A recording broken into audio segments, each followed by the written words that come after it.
அனைவருக்கும் வணக்கம். நான் ஜே லலிதா எம்ஜி. இன்று என்ன வீடியோ எடுக்கப் போகிறேன் என்றால், மரிலைன் மோன்ரோ இவங்க முன்னாள் ஹாலிவுட் ஆக்ட்ரஸ். இவங்க ஹாலிவுட் ஆக்ட்ரஸ் மட்டும் இல்லை, இவங்க மாடலிங்காகவும் இருந்திருக்காங்க. கல்யாணம் பண்ணுறதுக்கு முந்தி மாடலிங்காக இருந்திருக்காங்க, கல்யாணம் பண்ணின பிறகும் கொஞ்ச நாள் மாடலிங்காக இருந்திருக்காங்க, பிறகு தான் நடிப்பு துறைக்கு வந்திருக்காங்க. ஓகே, ஸோ இப்போ மர்லின் மோன்ரோவை பற்றி இப்போ நான் சொல்ல போகிறேன். அதாவது என்ன விஷயம்னா, மர்லின் மோன்ரோவை பற்றி அவங்க பிறப்புன்னா அவங்க பிறப்பு வளர்ப்பு. பிறந்தது எங்கே, ஸோ இப்போ அவங்க அம்மா பேர் என்ன, அவங்க வளர்ந்தது எந்த இடம், எத்தனை கல்யாணம் பண்ணியிருக்காங்க, யார் முதல் புருஷன், ரெண்டாவது புருஷன், மூணாவது புருஷன், எல்லாமே நான் அதில் சொல்கிறேன். ஓகே, ஸோ இப்போ இந்த வீடியோவை நீங்கள் முழுமையாக பார்க்கணுன்னா இந்த பார்ட் மட்டும், இது மர்லின் மோன்ரோ பிறப்பு வளர்ப்பு, இது மட்டும்தான் நான் சொல்ல போகிறேன். இப்போ இதுக்கு பிறகு நான் வீடியோ எடுத்தேன்னா, அப்போ அதில் நான் மர்லின் மோன்ரோவை பற்றி அவங்கள பற்றிய வாழ்க்கையை நான் ஃபோட்டோஸோட எல்லாம் அழகாக நான் ஒட்டி நான் வீடியோ எடுத்து முடிப்பேன். அந்த வீடியோவில் மர்லின் மோன்ரோவோட வாழ்க்கை கதையை அடுத்து வரப்போகிறது முழுசாக எல்லாம் நீங்கள் கேட்கலாம். வாழ்க்கையை பற்றினா, அவங்க வாழ்ந்த வாழ்க்கை, எவ்வளோ சிரமங்கள்லாம் எதிர்நோக்குனாங்க வாழ்க்கையில், அது எல்லாமே அடுத்த வீடியோவில் வரும். இந்த வீடியோவில் மர்லின் மோன்ரோ பிறப்பு வளர்ப்பு இது மட்டும்தான் இந்த வீடியோவில் வரும். இது நீளமான வீடியோன்னு சொல்ல முடியாது, கொஞ்சம் சுருக்கமாக தான் இருக்கும். இந்த வீடியோவை நீங்கள் பார்க்கணுமா, பார்க்குறதுனா வாங்க, ஓகே வாங்க பார்க்கலாம் வீடியோவை, தெரிஞ்சுக்கலாம் நீங்கள் என்ன விஷயம்னு மர்லின் மோன்ரோவை பற்றி. ஓகே, இப்போ யார் என் சேனலெல்லாம் சப்ஸ்கிரைப் பண்ணி வீடியோவை யார் இப்போதைக்கு கொஞ்சம் பேர் பார்த்துக்கிட்டு இருக்கீங்களோ உங்களுக்கு நான் சொல்கிறேன். ஓகே, வீடியோ பாருங்கள். ஓகே, பார்த்து தெரிஞ்சுக்கங்க மர்லின் மோன்ரோவை பற்றி. ஓகே, மர்லின் மோன்ரோ ஹாலிவுட் ஆக்ட்ரஸ்ன்னு தொடக்கத்தில் சொல்லிட்டேன்னா, மாடலிங்குன்னு சொல்லிட்டேன்னா, இவங்க மர்லின் மோன்ரோ பிறந்த வருஷம் 1926 ஜூன் 1 ஜூன் 1 பிறந்திருக்காங்க மர்லின் மோன்ரோ. அவங்க இறந்தது ஆகஸ்ட் 4 1962 இறந்துருக்காங்க. அப்போ அவங்களுக்கு மர்லின் மோன்ரோவுக்கு எத்தனை வயசு தெரியுங்களா, இறக்குறப்ப 36 வயசில் மர்லின் மோன்ரோ இறந்துருக்காங்க. ஓகே, இவங்க ஒரு பெரிய அமெரிக்கன் ஆக்ட்ரஸ்ஸு, ரொம்ப பிரபலமானவங்க. அமெரிக்காவில் மட்டும் இல்லை, உலகம் முழுவதுமே மர்லின் மோன்ரோ படங்கள் எல்லா நாட்டுலேயும் வெளியாக இருக்குது. ரொம்ப உலகம் முழுவதுமே பிரபலமானவங்க மரிலைன் மோன்ரோ. ஓகே, இவங்க நடிகை மட்டும் இல்லை, மாடலிங்கும் பண்ணியிருக்கிறாங்க. ஸோ மாடலிங்னால தான் அவங்களுக்கு இன்னும் பேர் கிடச்சிது, புகழ் கிடச்சிது. ஓகே, ஏன்னா அவங்க உடம்பு ஷேப் அப்படி அழகான உடம்பு. ஓகே, கவர்ச்சியான உடம்பு மர்லின் மோன்ரோவுக்கு. அதனால தான் அவங்களுக்கு முதல்ல மாடலிங்கை கொண்டு அவங்கள பிரபலமாக்கி, அப்புறம் படத்தில் ஹாலிவுட் கம்பெனியில் படத்தில் நடிக்கிறதுக்கு கொண்டு போயிருக்காங்க. ஓகே, இவ்வளோதான் இதை பற்றி. அப்புறம் இவங்க எந்த ஆண்டு படங்களில் ரொம்ப பிரபலமாக இருக்காங்கன்னா, 1950களில் 1960களில் 1950 1960 இந்த 2 ஆண்டுகளில் தான் மரிலைன் மோன்ரோ மிகவும் பிரபலமாக இருக்காங்க. ஓகே, அந்த 50லேருந்து 60க்குள்ளே தான், அந்த இடைப்பட்ட காலத்துக்குள்ளே தான். ஓகே, இவங்க பிறந்த ஊர் மரிலைன் மோன்ரோ எங்கே பிறந்தாங்கன்னா, யுனைடெட் ஸ்டேட்டில் கலிஃபோர்னியாங்கிற இடத்துல லாஸ் ஏஞ்சலஸில் பிறந்திருக்காங்க. இவங்க வந்து இறந்தது வந்து எதனாலன்னா, இறப்பு எதனால வந்து மரிலைன் மோன்ரோவுக்கு வந்திருக்குன்னா, 3 கல்யாணம் பண்ணவங்க 3 புருஷனும் எல்லாம் விட்டுட்டு போயிட்டாங்க, டைவர்ஸ் பண்ணிட்டு. எதனால இறப்பு வந்திருக்குன்னா, அவங்களுக்கு தூக்க மாத்திரை ஓவர் டோஸ். தூக்க மாத்திரை சாப்பிட்டு தான், அளவுக்கு மீறின தூக்க மாத்திரை, ஒரு போத்தை இவ்வளோ பெரிய போத்தலில் உள்ள எல்லா மாத்திரையும் சாப்பிட்டாங்களாம். அவங்க தூக்க மாத்திரை சாப்பிட்டு மீளா நித்திரையில், அதாவது எந்திரிக்க முடியாத தூக்கத்தில் அப்படியே தூங்கிக்கிட்டே இருந்து செத்து போயிட்டாங்க. ஏன்னா அந்த மருந்து வந்து ஓவர்டோஸ் மருந்து வந்து அளவுக்கு மீறி தூக்க மாத்திரை சாப்பிடக்கூடாது. சாப்பிட்டா ஆளை வந்து கொன்னுரும். ஏன்னா அந்த மருந்து அப்படிப்பட்ட வேகமான மருந்து, தூக்க மாத்திரை. ஸோ அது வந்து நம்ம கொஞ்சம் அந்த கொஞ்சோண்டு பீச்சளவு சாப்பிட்டாலே நல்ல தூக்கம் வரும், எந்திரிக்க முடியாது. நானும் சாப்பிட்ருக்கேன் முந்தி சிறு வயசில். உடம்பு முடியலன்ட்டு, கால் வலினால் தூங்க முடியலன்னு அந்த மருந்து சாப்பிட்ருக்கேன். எந்திரிக்கவே முடியாது, நடக்க முடியாது. அந்த மாதிரி தூக்க மாத்திரை வந்து கொஞ்சோண்டு சாப்பிட்டாலே, ஒரு பிஞ்ச் அளவு சாப்பிட்டாலே நம்மளுக்கு அவ்வளோ தூக்கத்தை கொடுக்குதுன்னா, மர்லின் மோன்ரோ ஒரு போத்த அளவு எல்லாம் ஃபுல்லாக உள்ளதை வாயில் போட்டு தண்ணியை குடித்து சாப்பிட்டு அவங்க தூங்கிக்கிட்டே அப்படியே இருந்து செத்து போயிட்டாங்க மர்லின் மோன்ரோ. அவங்க கதை. மர்லின் மோன்ரோ இறப்பு எதுக்கு வந்துச்சுன்னா, தூக்க மாத்திரனால. அதை சாப்பிட்டு தான் அவங்க வாழ்க்கை போச்சு.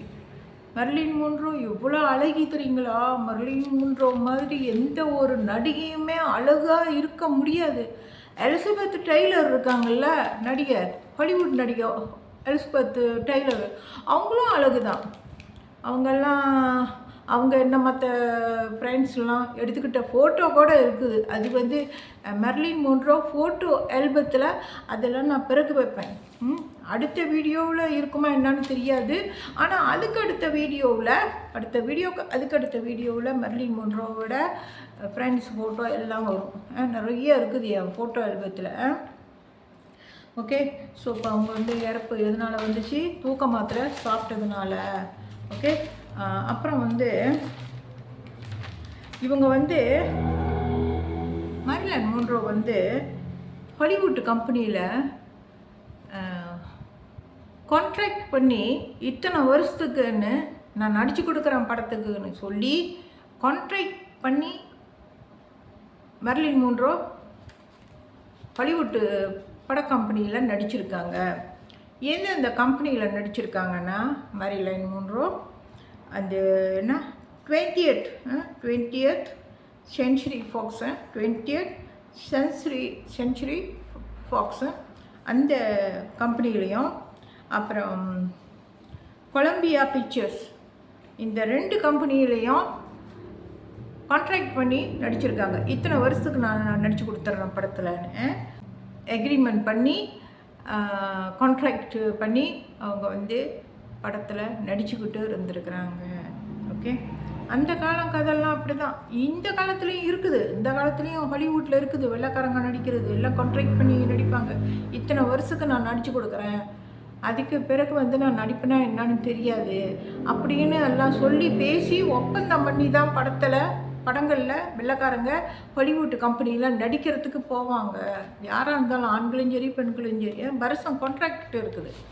அதுக்கு மேலே நடிக்கிறதுனா அவங்க தொடரலாம் நடிப்பு. ஓகே. அப்புறம் இது வந்து இந்த ஃபாக்ஸ் மூவி ஸ்டுடியோ இருக்குதுல்ல, அமெரிக்கா ஹாலிவுட்டில் ஃபாக்ஸ் மூவி ஸ்டுடியோ. இந்த ஸ்டுடியோ வந்து தொடங்கின வருஷம் வந்து 1935. அம்மா பெயர் என்ன தெரியுங்களா? சொல்லிட்ட, Claudius pearl Munro. Okay. Gladys pearl Munro, இதுதான் அவங்க அம்மா பேர். மர்லின் மோன்ரோ முதல் கணவர் பேர் வந்து ஜேம்ஸ் டோரத்தி. இவர் வந்து 1942 மர்லின் மோன்ரோ கல்யாணம் பண்ணியிருக்காரு. இவர் டைவர்ஸ் பண்ணினது மர்லின் மோன்ரோவை 1946. புருஷன். 2வது புருஷன் வந்து ஜோய் டி மாகியோ. இவர் 1953 கல்யாணம் பண்ணியிருக்காரு மெர்லின் மொன்ரோவை. 1955 டைவர்ஸ் பண்ணிட்டார். 3வது கணவர் பேர் வந்து ஆத்தர் மில்லர். இவர் வந்து ஆத்தர் மில்லர் தெரியுங்களா? இந்த வாயில் சுருட்டு வச்சுக்கிட்டு குடிச்சிக்கிட்டே கிடப்பான் அந்த ஆள். 3வது புருஷன் முகம் அழகு இருக்காது, அவ்வளோச்சனமாக இருக்கும். அவர் தான் வந்து மெர்லின் மொன்ரோவோட 3வது கணவர். அந்த 3வது கணவர்னால தான் மெர்லின் மொன்ரோ சண்டை போட்டுக்கிட்டு தூக்க மாத்திரை சாப்பிட்டு செத்துட்டா. மெர்லின் மொன்ரோ ஏற்கிறதுக்கு அவங்க 3வது புருஷன் தான் காரணம். ஓகே, இது ஒன்று தெரிஞ்சுக்கங்க. வேறு யாரும் இல்லை, ஜான் எஃப் கென்னடி இல்லை, 3வது புருஷன். ஓகே, அவனை தான் பிடிச்சிருக்கணும் அந்த சமயத்தில். எங்கே என்ன பண்ண முடியும்? அதான் இறந்துட்டால. அவங்களாம் என்ன பண்ண முடியும்? அம்மா பேர் சொல்லிட்டேன், கிளாடியஸ் மொன்ரோன்னு. ஸோ இப்போ இந்த 3 கணவரோட வாழ்ந்து மெர்லின் மொன்ரோவுக்கு வாழ்க்கை வந்து சந்தோஷமாக இல்லை. அதாவது என்னென்னா, கணவன் மனைவி வாழ்க்கைங்கிறது வந்து மனசு சம்மந்தப்பட்டது. 2 பேர்த்துக்கும் ஒத்து வரலன்னா வாழ முடியுமா? கல்யாணம் பண்ண காலத்தில் தொடக்கத்தில் புருஷனுங்க அன்பதாக இருப்பாங்க பொண்டாட்டிக்கிட்ட. அப்புறம் கொஞ்ச நாள் சண்டை என்ன பண்ணிடுவாங்க, வெறுப்பு உண்டாயிரும். நல்லவனுங்கன்னா தான் மனைவியை வந்து பிரிஞ்சு போக மாட்டானுங்க, கெட்டவனுங்க பிரிஞ்சு போயிடுவானுங்க. அப்படி தான் மெர்லின் மொன்ரோவோட புருஷன் 3 புருஷனுங்களும் விட்டுட்டு போயிட்டானுங்க. புருஷன் பரவாயில்ல, அவன் ரொம்ப நல்லா அந்த டோரத்தி. ஆனால் என்னன்னா, மெர்லின் மொன்ரோக்கிட்டையும் ஒரு பெரிய தவறு இருக்குது. என்னன்னா, அளவுக்கு மீறி சிரிச்சுக்கிட்டு கிடப்பா. அளவுக்கு மீறி அவங்க 3 புருஷனுக்கும் முத்தம் கொடுத்துக்கிட்டே இருப்பா. இச்சி இச்சி இச்சின்னு முத்தம் கொடுத்துக்கிட்டு இருப்பா புருஷனுங்களுக்கு. சும்மா புருஷனுங்களுக்கு வந்து முத்தம் கொடுத்துக்கிட்டு இருந்தா அவனுங்க மதிப்பானுங்களா? ஒரு மனைவி வந்து சும்மா கணவனுக்கு வந்து முத்தம் கொடுத்துக்கிட்டு இருந்தா, இந்த பக்கம் போகிறப்ப அந்த பக்கம் போகிறப்பெல்லாம் முத்தம் புருஷனுக்கு கொடுத்துக்கிட்டே இருந்தா புருஷங்காரன் வந்து பொண்டாட்டி கேனச்சின்னு நினைக்க மாட்டான், ஒரு மடச்சின்னு நினைக்க மாட்டான். ஸோ 3 புருஷனுங்களுக்கும் பிடிக்கல இவ பண்ணினது. 16 வயசுல கல்யாணம் பண்ணால் அது அப்போ வந்து விவரம் தெரியாத வயசு. ஆனால் 20 வயசை தாண்டி 30 வயசு தாண்டி எல்லாம் கல்யாணம் பண்ணால. அப்போல்லாம் ஒழுங்காக நல்ல அவளோட பழக்க வழக்கங்களை அவளோட குணத்தை வந்து கொஞ்சம் மாற்றி இருக்கணும். இல்லையே, இப்படியே தான் இருந்திருக்கிறா. சிரிப்பு, அளவுக்கு மீறின சிரிப்பு. ஒரு பெண்ணை வந்து அளவுக்கு மீறி சிரித்தா அது எவ்வளோ பெரிய ஆபத்தில் கொண்டு போய் முடியும் தெரியுங்களா? பெண்ணுன்னா இப்படி தான் இருக்கணும். நீ படத்தில் நடிக்கிறப்ப எப்படி வேணாலும் நடிச்சுக்கோ. ஆனால் நிஜ வாழ்க்கையில் புருஷங்கிட்ட வந்து சிரிச்சுக்கிட்டு எந்த நேரம் முத்தத்தை கொடுத்துக்கிட்டு இப்படியெல்லாம் இருந்தால் புருஷங்காரனுங்க மதிக்க மாட்டானுங்க, எப்பவுமே மதிக்க மாட்டான், போயிடுவான். நல்லவனாக தான் வச்சு பார்ப்பான். ஆனால் இவ வந்து வீட்டில் இருந்து புருஷனை நல்லா பார்த்து குடும்பம் நடத்த மாட்டா. எந்த நேரம் ஹாலிவுட் கம்பெனிலேயே போயிடுவா. ஹாலிவுட் கம்பெனிக்காரனுங்களும் கட்டிக்காரனுங்க அங்கேயே கூப்பிட்டுருவானுங்க, அங்கேயே தான் போய் கிடப்பா. அப்போ குடும்பம் எப்படி நடத்துவா? புருஷனை கல்யாணம் பண்ணால் 3 புருஷன் கூட ஏன் பக்கத்தில் இருந்து அவங்களுக்கு வந்து புருஷங்களுக்கு வந்து சமைச்சு கொடுத்து பக்கத்தில் இருந்து கவனித்து அன்பு ஆதரவாக இருக்கிறதுக்கு முடியுமா அவனால்? எந்த நேரம் பட கம்பெனிலேயே போய் உக்காந்துக்கிட்டேன். ஹாலிவுட் கம்பெனி மொத்த காரணம் மெர்லின் மொன்ரோ வாழ்க்கை நாசமாகறதுக்கு அவங்க தான் காரணமாக இருந்திருக்கானுங்க. இவன் என்ன பண்ணுவா? இவ வேலை செய்கிறா மெர்லின் மொன்ரோ, ஹாலிவுட்டில் வேலை செஞ்சுக்கிட்டு இருந்திருக்காள், படத்தில் நடிச்சுக்கிட்டு. அந்த சமயத்தில் பாருங்கள், பணத்தை சம்பாதிச்சு அவங்க அம்மா இருக்காங்கல்ல இந்த கிளாடியஸு, அவங்களுக்கு வந்து மாதம் அம்மாவுக்கும் காசு கொடுக்கணும். அக்கா ஒருத்தி இருக்கிறா, அக்கா ஒன்று இருக்கா, அவளோட ஃபோட்டோவில் நான் பிறகு ஓட்டுறேன்னே. பிறகு வீடியோ இன்னும் 2 வீடியோ வரும். மெர்லின் மொன்ரோவை பற்றிய வாழ்க்கை பற்றிய ஒரு வீடியோ ஒன்று வரும், அடுத்த வீடியோ. அதுக்கு பிறகு மெர்லின் மோன்ரோவோட ஃபோட்டோ ஆல்பம் ஒன்று வரும், இன்னும் 2 வீடியோ வரும் மெர்லின் மோன்ரோவோட. ஓகே, இது நான் இப்போ சொல்லிடுறேன். நான் இதில் நான் வந்து ரொம்ப ஒட்ட முடியாது, அது அவ்வளோ நல்லா இல்லை. ஃபோட்டோ இதிலெல்லாம் ஒட்டிக்கிட்டு கண்டதெல்லாம் ஒட்டிக்கிட்டு ஃபோட்டோ ஆல்பம்னா அவளோட மட்டும்தான் போவோம். ஓகே, அவளோட வாழ்க்கை கதைன்னா அவளோட வாழ்க்கை கதை மட்டும்தான் போவோம். ஃபோட்டோ ஏதோ 1 2ன்னு அங்கங்கெல்லாம் நான் வைக்கலாம். நான் ஓகே, அங்கங்கே நான் கொஞ்சம் கொஞ்சம் வைக்கலாம். கடைசியில் கூட கொஞ்சம் வைக்கலாம், கொஞ்சோண்டு. ஓகே, ஸோ இப்போ மெர்லின் மோன்ரோவை பற்றி இன்றைக்கி உள்ள வீடியோவில் நான் அதிகம் வந்து பேசலை. ஓகே, அதிகம் இல்லை, அதிகம் பேசுகிறதுக்கு இல்லை. ஓகே, நான் இவ்வளோ தான். இதோட நான் வீடியோ நான் முடிச்சுக்கிட்டு அடுத்த வீடியோவில் மெர்லின் மோன்ரோவை பற்றி அடுத்த வீடியோவில் நான் பேசுகிறேன். ஓகே, நீங்கள் பார்க்கலாம். யார் யார் வீடியோ பார்க்குறீங்களோ பாருங்கள் தாராளமாக. நானும் நல்ல நல்ல விஷயங்கள் தான் வீடியோவில் நான் சொல்லுவேன், முக்கியமான விஷயங்கள் தான் வீடியோவில் நான் பேசுவேனே தவிர தேவையில்லாத விஷயங்களை நான் வீடியோவில் பேச மாட்டேன். ஏன்னா கொஞ்சம் நீட்டமாக போவோம், பேசிக்கிட்டே போவேன். ஆனால் வந்து எல்லாம் கட் பண்ணி எல்லாம் சுருக்கமாக கொண்டு வந்துடுவேன். ஏன்னா என் வீடியோஸ் எல்லாமே வந்து நல்ல வீடியோஸாக இருக்குது. ஆனால் ஏன் மக்கள் பார்க்க மாட்டுறாங்க? யூடியூப் பண்ணி காட்டாதனால ஆளுங்கிட்ட, அதனால ஆள் பார்க்கலையா? எனக்கு இன்னும் வாட்ச் ஹவர் கூடல, 4000 வாட்ச் ஹவர் கூடல, இன்னும் சம்பளம் கிடைக்கல. இந்த மாதத்தோட 4 வருஷம் ஆகி இன்னும் என் கையில் காசு கிடைக்கல. நீங்கள்லாம் பார்த்தா தானே, உங்களுக்கு தெரிஞ்ச ஃப்ரெண்ட்ஸ் யாராவது இருந்தால் அவங்கள பார்க்க சொல்லுங்கள் என் வீடியோவில். இப்போ நம்ம தமிழர்கள் வந்து ஒரு தமிழ் வீடியோ போடுற ஒரு அம்மாவுக்கு வீடியோவை பார்த்து வாட்ச் ஹவர் கூடுறது அல்லது சப்ஸ்கிரைப் பண்ணுறது இதெல்லாம் முக்கியம் தானே, பண்ணணும் இல்லை? ஏதோ ஹெல்ப்பு தானே. வீடியோ பார்க்குறதுக்கு ஆள் இல்லை. ஒரு 7 8 பேர், ஒரு 10 15 16 பேர், மீறி போனால் ஒரு 20 25க்குள்ளே இவ்வளோ தான் இருக்குது. வாட்ச் ஹவர் எப்படி கூடும்?